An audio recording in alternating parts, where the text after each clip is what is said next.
अर्जुन, हे कृष्ण, मैं संन्यास और त्याग की गहराइयों को भी पृथक पृथक समझना चाहता हूं। कृपा कर उनके भी सात्विक, राजसी व तामसी विभाजनों को विस्तार से समझाइए। कृष्ण, कमाल है। अर्जुन मौके की नजाकत को समझने हेतु तैयार ही नहीं है। वो ये समझ ही नहीं रहा है कि वो युद्ध के मैदान में खड़ा है, किसी आश्रम में शिक्षा नहीं ले रहा है। बात समझने हेतु उसके पास वर्षों का समय नहीं है।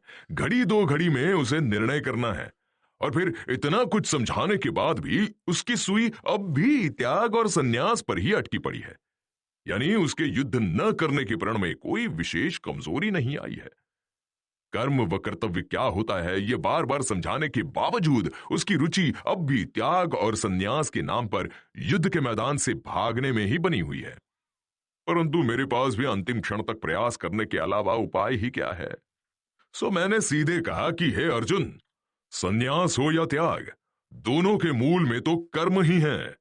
संन्यास व त्याग का अर्थ कर्मों से निवृत्ति कतई नहीं है। जब तक जीवन है तब तक कर्म तो मनुष्य को करने ही हैं। अतः ज्ञानी जन कर्मों में से कामना के त्याग को संन्यास कहते हैं, और ठीक वैसे ही विचारशील पुरुष कर्मों में से फलों के त्याग को त्याग कहते हैं। कुल मिलाकर बात चाहे संन्यास की हो या त्याग की, अंत में तो मनुष्य को अपने स्वार्थ से छुटकारा पाना है, कर्मों से नहीं। सो तू सच्चा सन्यासी बनना चाहता हो या पक्का त्यागी, इस हेतु तुझे ये युद्ध नहीं त्यागना है, बल्कि तुझे इस युद्ध से अपने सारे स्वार्थ हटाने हैं। इस युद्ध में से सारी कामनाएं त्यागनी है। हे अर्जुन, कई विद्वान कहते हैं कि कर्म मात्र दोष युक्त हैं, इसलिए वे कर्मों के त्याग की बात करते हैं। वहीं कई ज्ञानी कहते हैं कि दोष युक्त होने के बावजूद अच्छे कर्म त्यागने योग्य नहीं है।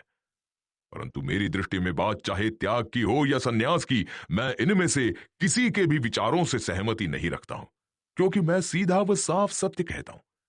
मेरा विश्वास जान कि मेरी बात में रत्ती भर मिलावट नहीं है। अतः पहले तू त्याग के संबंध में मेरा मत सुन।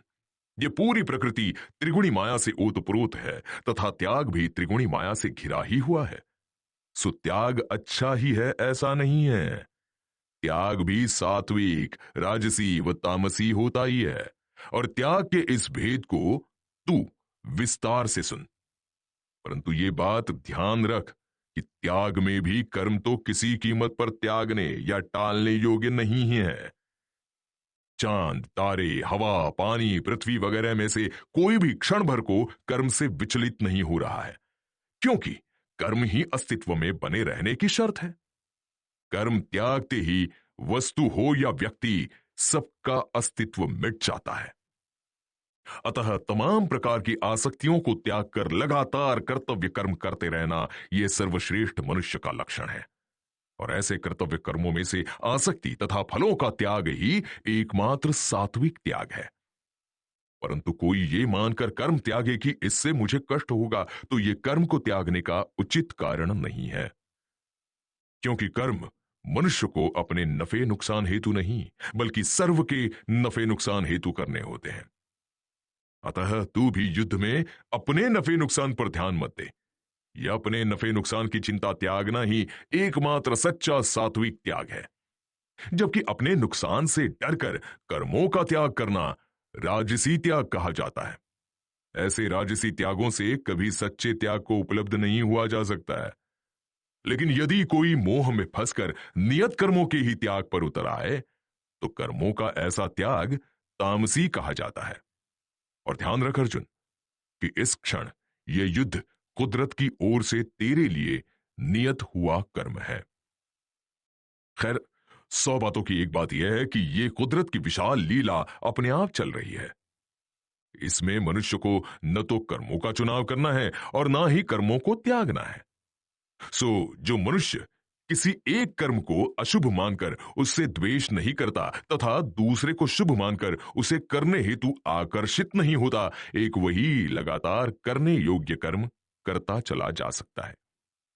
वरना अक्सर तो शुभ अशुभ के चक्कर में पड़ा मनुष्य कर्तव्य कर्मों से भी चूकता चला जाता है। जैसे तू इस समय युद्ध को अशुभ कर्म मानकर त्यागना चाह रहा है, लेकिन यह सच्चा त्याग कतई नहीं है। वहीं तू ये भी समझ ले कि स्वार्थ के आधार पर कर्मों को चुनना और त्यागना भी किसी भी दृष्टिकोण से सात्विक गुण नहीं है। अर्जुन, ये नियम है कि अपने स्वार्थ हेतु कर्मों के चुनाव करने वालों को अपने चुनावों के आधार पर सुख दुख प्राप्त होते रहते हैं, परंतु जो सदैव के लिए कर्मों में से फलों का त्याग कर देते हैं, उन्हें अपने कर्मों का फल किसी काल में कभी नहीं भुगतना पड़ता है, क्योंकि अंत में तो कर्म व फल दोनों मानसिक हैं। इच्छित फल मिले तो मनुष्य खुश, व विपरीत परिणाम आए तो वो दुखी। परंतु जिसके मन में फल की कोई लालसा ही नहीं, उसे कुछ भी हो जाने पर कोई फर्क नहीं पड़ता है। अर्जुन, मैं मनुष्य के मन और उसके जीवन का सबसे बड़ा ज्ञानी हूं, अतः फल की लालसा करने के 5 मूलभूत कारण भी तू विस्तार से सुन, क्योंकि इन पांचों कारणों को हटाए बगैर मनुष्य की फलों की लालसा समाप्त नहीं होने वाली। सो तू इस पर विशेष रूप से गौर कर। फल की लालसा का पहला कारण है अधिष्ठान, यानी कि किसी का आश्रय या आश्वासन मिल जाए तो आदमी में फल की लालसा जागती है। मेरे देखे अधिकांश शास्त्र आश्रय देकर ही मनुष्य में फल की लालसा जगाते हैं। तू भी यदि इस समय स्वर्ग और नरक की चिंता कर रहा है तो उस हेतु भी ये अज्ञान से भरे शास्त्र ही जिम्मेदार हैं। वैसे ही स्वयं की क्षमता मनुष्य में फलों की लालसा जगाने का दूसरा कारण है। तू ही गौर कर, क्योंकि तुझे अपनी तीरंदाजी पर भरोसा था, इसीलिए तू राज्य पाने के फल की लालसा लिए इस युद्ध के मैदान में आ पहुंचा था। यदि तेरे में वीरता न होती तो तुझे राज्य पाने की चाह भी न जागती। वैसे ही कई बार संयोग भी मनुष्य में फल की लालसा जगा देते हैं। अनेक बार अनुकूल परिस्थितियों के कारण मनुष्य फल की लालसा का शिकार हो जाता है। वहीं अक्सर मनुष्य की स्वयं की इच्छाएं भी उसे फलों की लालसा जगाने हेतु प्रेरित करती है। हे अर्जुन, प्रकृति की इस महान चल रही लीला के विपरीत यह मनुष्य जो कुछ भी कर्म करता है उसके यही 5 मूलभूत कारण हैं। परंतु बजाय इन 5 कारणों के मनुष्य अपनी आत्मा को ही कर्ता समझता है, और यही उसका सबसे बड़ा अज्ञान है। यहां हर एक को यह स्पष्ट समझ लेना चाहिए कि उसके जीवन में जो कुछ भी घट रहा है उस हेतु ये 5 कारण जवाबदार हैं, परमात्मा नहीं। परमात्मा की तो अपनी ही एक दुनिया है जिसमें इन 5 कारणों पर विजय पाए लोग ही जीतते हैं। और यदि तू इस समय मेरी बात नहीं समझ पा रहा है तो उस हेतु भी ये 5 कारण ही जवाबदार हैं, क्योंकि मैं बात परमात्मा की दुनिया से कर रहा हूं और तू उसे इन 5 कारणों में खोजने की कोशिश कर रहा है। अर्जुन, ऐसा समझ कि फल की लालसा के कारण ही मनुष्य में कर्ता का भाव जागता है, परंतु जिसे फल की लालसा नहीं उसमें मैं करता हूं ऐसा भाव जाग ही नहीं सकता। और जिसमें कर्तापन का भाव नहीं, वो इस युद्ध में मौजूद योद्धाओं को तो क्या, समस्त लोगों का भी नाश कर दे तो भी पाप से नहीं बंधता है, क्योंकि जो करता ही नहीं वो विनाश करने वाला भी कैसे हो सकता है। परमात्मा ने न जाने कितनी बार इस सृष्टि का निर्माण किया तथा न जाने कितनी बार इसका लय किया, फिर भी परमात्मा सदैव से पाप रहित ही है, क्योंकि उसमें कर्ता का भाव नहीं है। अतः तू युद्ध त्यागने की मत सोच, सिर्फ कर्ता भाव त्याग दे। इस एक त्याग के बाद तू कितनी ही मारकाट मचा दे, मैं वचन देता हूं कि तू पाप को प्राप्त नहीं होगा। खैर, तू नहीं समझ पा रहा है तो मैं तुझे कर्मों का विज्ञान और विस्तार से कहता हूं। तू जल्द से जल्द समझने का प्रयास कर, क्योंकि अपने पास ज्यादा समय नहीं है। अर्जुन, ज्ञाता, ज्ञान और ज्ञेय ये तीनों मिलकर मनुष्य को कर्म करने हेतु उकसाते हैं। ज्ञाता यानी जानने वाला, यहां हर किसी का जानने वाला मजबूत है, इसी कारण यहां हर कोई अपना एक अलग अस्तित्व माने बैठा है, जैसे तू भी अपने को अर्जुन मान रहा है। फिर यह ज्ञाता अपनी स्वार्थ पूर्ति हेतु ज्ञान ओढ़ता है, उसके इस ज्ञान से कर्म करने के कारण पैदा होते हैं, जैसे तेरा युद्ध ज्ञान तुझे यहां युद्ध के मैदान में घसीट लाया तथा तेरा शास्त्र ज्ञान तुझे यहां से भगाने में लगाए हुए है। और कर्म की प्रेरणा पाने का तीसरा कारण है ज्ञेय यानी साधन। जैसे शस्त्रों के सहारे तू यहां युद्ध के मैदान में आया है और अब रथ के सहारे तू यहां से भागना चाह रहा है। सो कुल मिलाकर इतना समझ कि ज्ञाता, ज्ञान और ज्ञेय न हो तो मनुष्य कर्मों के चुनाव में ना पड़े। वो एक शुद्ध दृष्टा बनकर लगातार प्रकृति से नियत हो रहे कर्म करता चला जाए। खैर अर्जुन, जैसे 3 कारणों से मनुष्य कर्म करता है, वैसे ही 3 कारणों से वो अपने कर्मों के फल भी भोगता है। पहला कारण है कर्तापन का एहसास, यानी स्वयं कुछ कर सकता है ऐसा भ्रम, कर्मों के फल भुगतने का पहला कारण है। दूसरा है कारण यानी स्वार्थ। अपने स्वार्थ के कारण मनुष्य चल रही इस महान लीला से हटकर कर्म करने में लग जाता है और इसी का वो सर्वाधिक भुगतता है।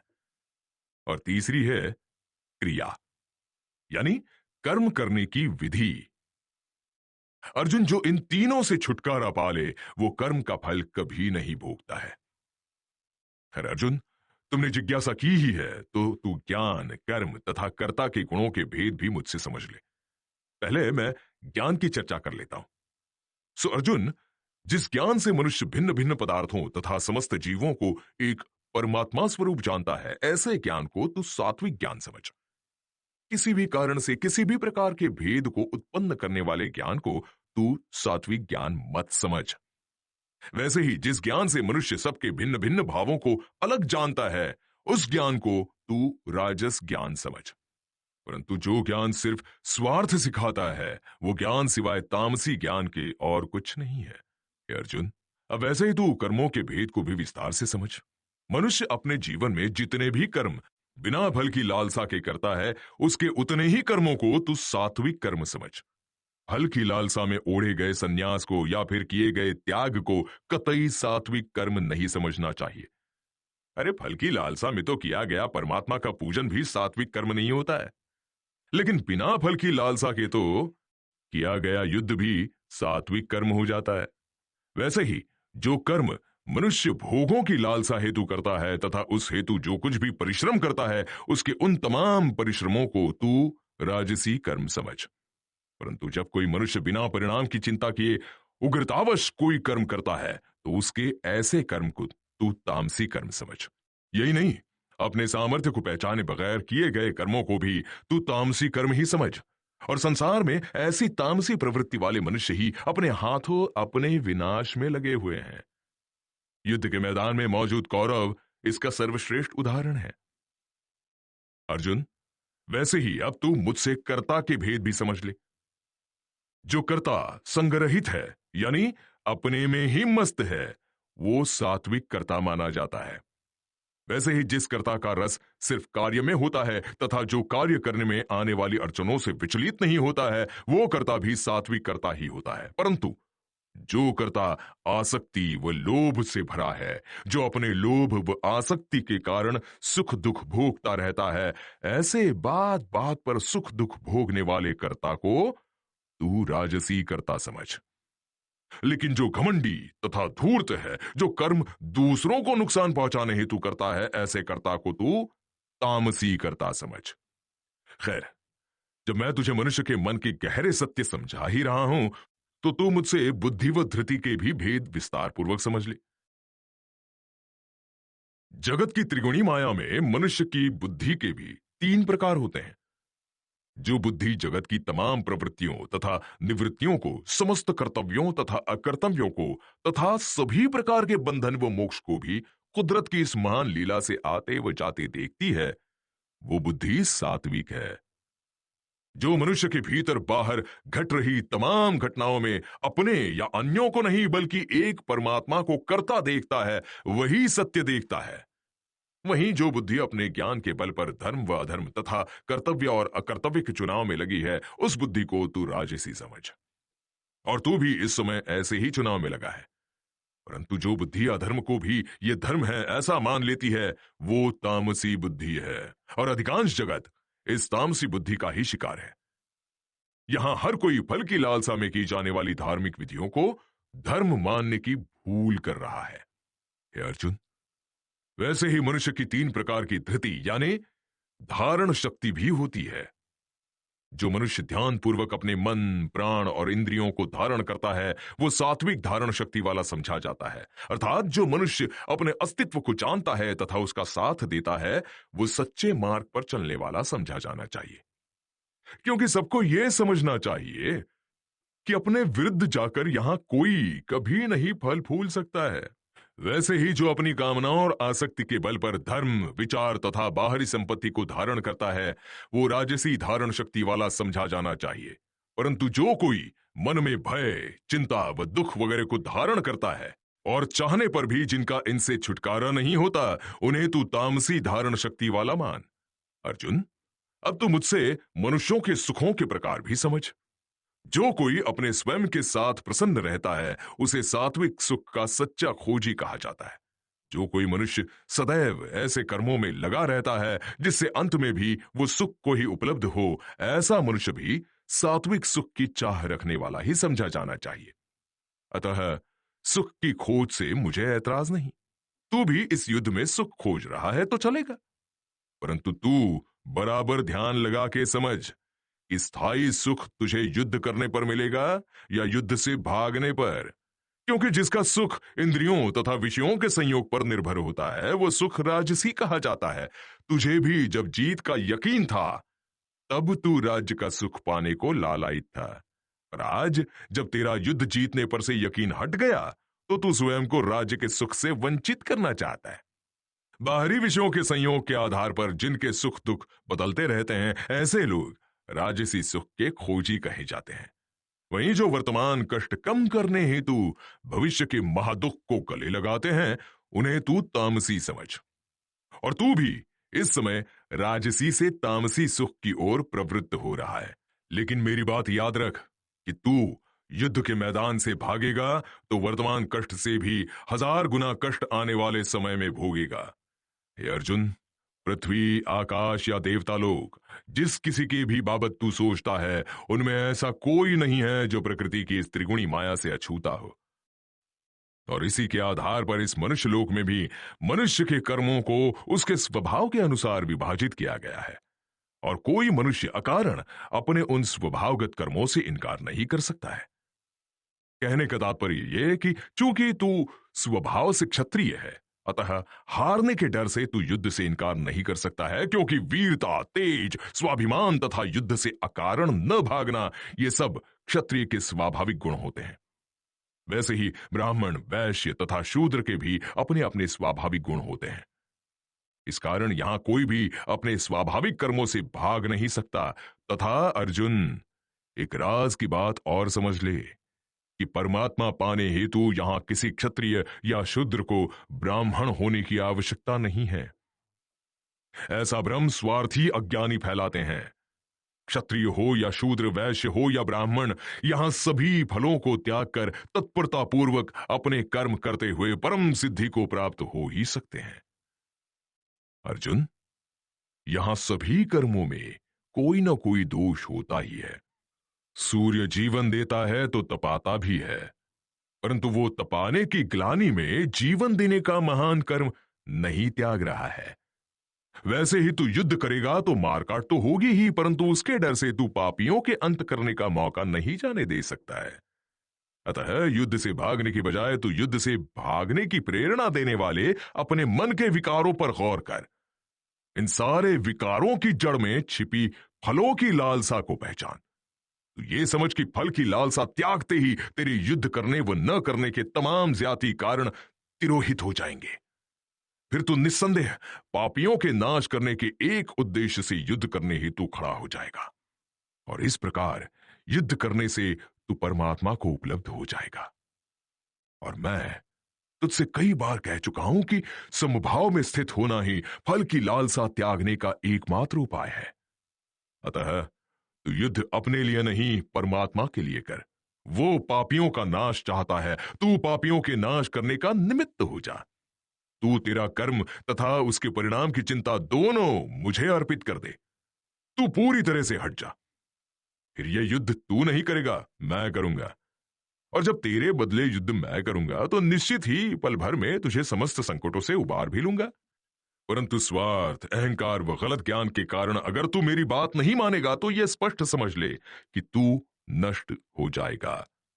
और मैं तुझे अपने विश्व स्वरूप के दर्शन करा ही चुका हूं।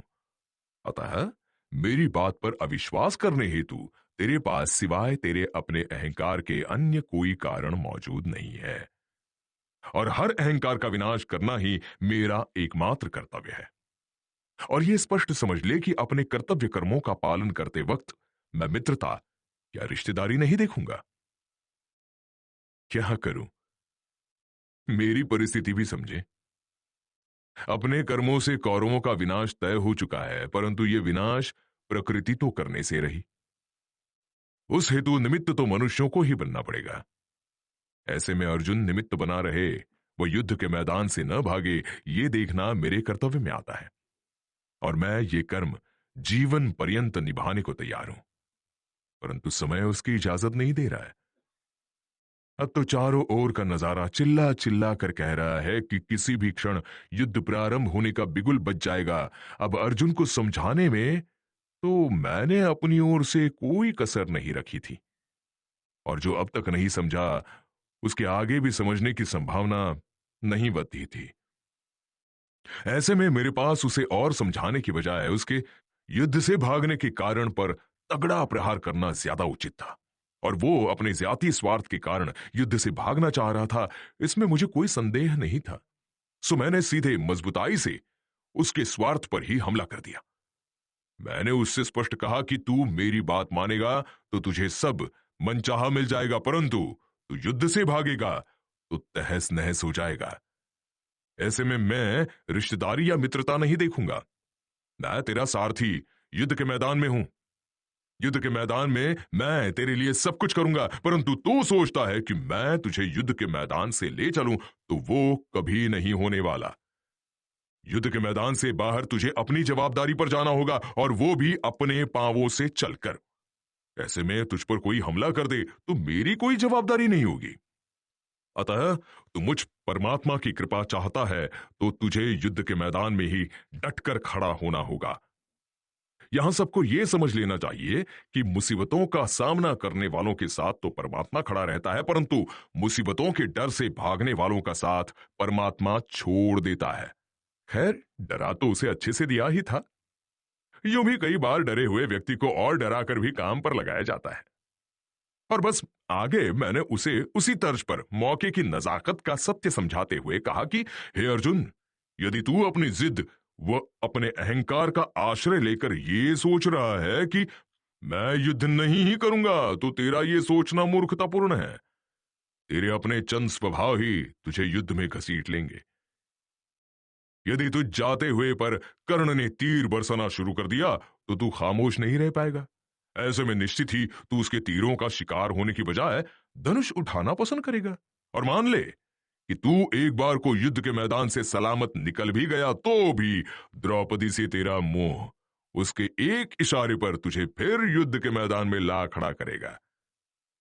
सीधा समझ ले कि अटल हो चुका ये युद्ध तुझे करना तो हर हाल में पड़ेगा ही, चाहे अपनी मर्जी से कर या दूसरों के दबाव में आकर कर। और मैं तुझसे इतना ही कह रहा हूं कि जब युद्ध करना ही है तो अपनी मर्जी से दिल खोल कर कर। ऐसे में तू अपनी श्रेष्ठ वीरता दिखा पाएगा, और तो ही युद्ध का परिणाम अपनी चाह अनुसार ला पाएगा। वरना यदि बेमन से युद्ध किया तो मुफ्त में मारा जाएगा। मैंने अपनी ओर से तुझे गोपनीय से भी अति गोपनीय ज्ञान दे दिया। तू मेरे एक एक शब्द पर विचार कर और फिर जो निर्णय लेना हो ले ले। बस इतना समझ ले कि तेरी जिंदगी और मौत दोनों तेरे ही हाथ में है। आश्चर्य ये कि अब भी वो युद्ध करने हेतु राजी हो चुका हो, ऐसा नहीं लग रहा था। हां, गहरे चिंतन में डूबा अवश्य जान पड़ रहा था। खैर, मैंने उसके चिंतन को सही दिशा देने के उद्देश्य से अपनी बात आगे बढ़ाते हुए कहा कि अर्जुन, एक बात का और ध्यान रख लेना। मैंने जो तुझसे मनुष्य के मन और उसके जीवन के तमाम रहस्य कहे हैं, वे तुझे किसी भी न सुनने की इच्छा वाले से कभी नहीं कहना है। ना ही अपनी आत्मा का सर्वथा तिरस्कार कर रहे किसी अयोग्य व्यक्ति से तुझे ये उपदेश कहना है। प्रकृति का ये नियम हरेक को हमेशा के लिए ध्यान में रख लेना चाहिए कि प्रकृति अयोग्य व्यक्ति को कभी कुछ नहीं देती। वहीं प्रकृति किसी की इच्छा के विपरीत भी उसके साथ कोई जबरदस्ती नहीं करती है। परंतु हां, कोई प्रेम पूर्वक ये रहस्यमय ज्ञान सुनना चाहे तो उसे ये ज्ञान अवश्य देना चाहिए। इस ज्ञान को सुनने वाले तथा इस सत्य ज्ञान को फैलाने वाले दोनों मेरे सच्चे भक्त माने जाने चाहिए। ये समझ ले अर्जुन कि उनसे बढ़कर मेरा प्रिय अन्य कोई हो ही नहीं सकता है। और मेरा ऐसा जो कोई भी भक्त इस ज्ञान को भीतर उतार लेता है, वो तो निस्संदेह मुझे ही प्राप्त होता है। अर्जुन, ये एक ऐसा ज्ञान है जिस पर किसी भी युग का व्यक्ति मनन करेगा तो उसका उद्धार हो जाएगा। और तुमने तो मुझसे ये साक्षात सुना है। आश्चर्य ये है कि फिर भी तो अभी तक असमंजस में है।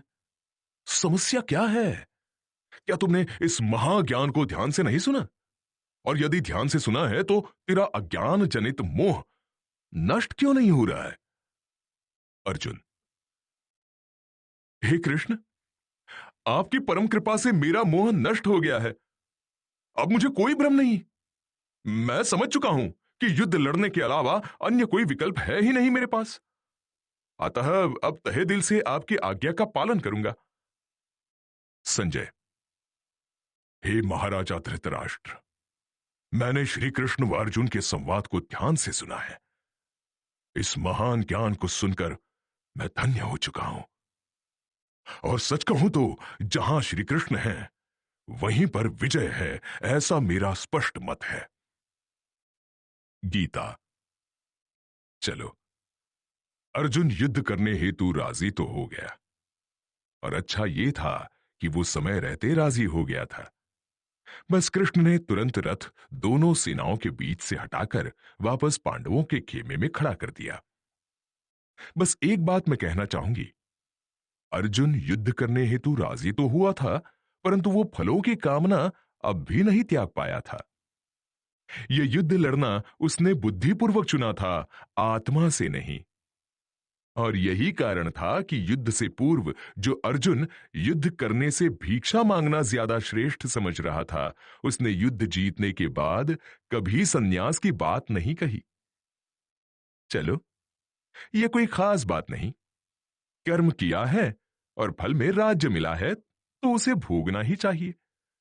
परंतु हद तो अर्जुन ने तब कर दी जब अपने राज्य को फैलाने हेतु तथा चक्रवर्ती सम्राट बनने हेतु उसने न सिर्फ अश्वमेध यज्ञ किया, बल्कि उस हेतु उसने अकारण लोगों का वध भी किया।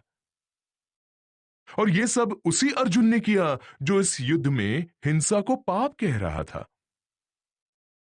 यह सब फल की आशा में उसी अर्जुन ने किया जिससे कृष्ण ने इस पूरी चर्चा में अनेकों बार फल की आशा त्यागने को कहा था।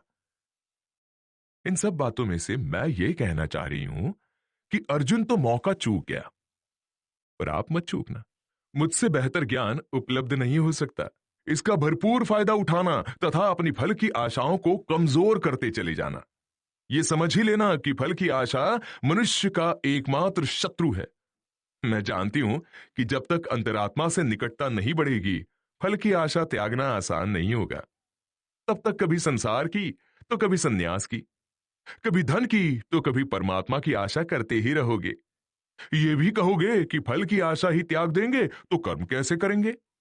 अज्ञानतावश ये भी कहोगे कि बिना फल की आशा किए आगे कैसे बढ़ेंगे। मैं कह रही हूं कि फल की आशा में तो सभी कर्म कर रहे हैं, कितने सुखी और सफल हो गए। अतः मैं कृष्ण का कहा यह सत्य वचन एक बार फिर दोहराती हूं कि फल की आशा त्यागने वाला ही सुखी, सफल और महान हो सकता है। सो जितनी जल्दी हो सके कृष्ण के द्वारा सिखाई बिना फल की आशा के कर्म करने की कला सीख जाओ। अड़चन आती हो तो कृष्ण द्वारा दिया गया ये ज्ञान बार बार पढ़ो, उनकी बताई बातों पर मनन करो, उनका अभ्यास करो।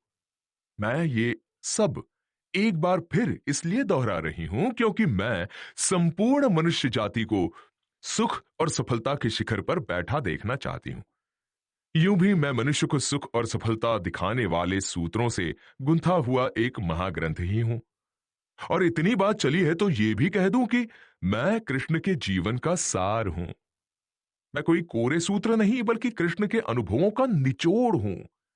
कृष्ण ने एक सामान्य ग्वाले से सोने की नगरी द्वारका के राजा तक का सफर बिना फल की आशा के लगातार कर्म करते रहने से ही तय किया था। उसी से उन्हें महाज्ञान उपलब्ध हुआ था।